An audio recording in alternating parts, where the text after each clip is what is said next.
টানা হরতাল অবরোধ কর্মসূচিতে অন্যান্য খাতের মতো নেতিবাচক প্রভাব পড়েছে মোটরসাইকেল কেনাবেচায়ও। ব্যবসায়ীরা জানান, রাজনৈতিক কর্মসূচির কারণে গত আড়াই মাসে মোটরসাইকেলের বিক্রি অনেকটাই কমে গেছে। কোনো দিন বিক্রি একেবারেই হয় না, এমন কথাও জানান তারা। মোটরসাইকেল কিনতে আসছি ব্যবসায়িক কারণের জন্য। ঢাকা সিটির মধ্যে যানজটের পরিমাণ বেশি, তো সময় বাঁচানোর জন্য এটা দেখতে আসছি। পসিবল হলে নিয়ে যাব। বেচা কিনা এখন রাজনীতি প্রেক্ষাপটের কারণে আগের চেয়ে কম চলছে। 90% কমে গেছে।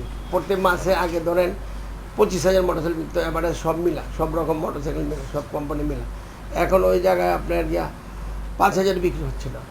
এ অবস্থায় ক্ষতি কাটিয়ে উঠতে ব্যাংক ঋণের সুদ মওকুফের দাবি ব্যবসায়ীদের।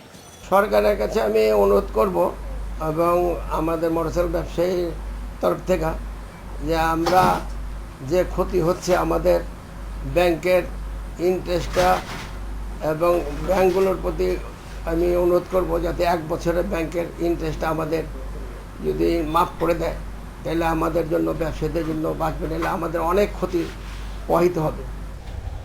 Niladri Maharatna, independent news, Dhaka.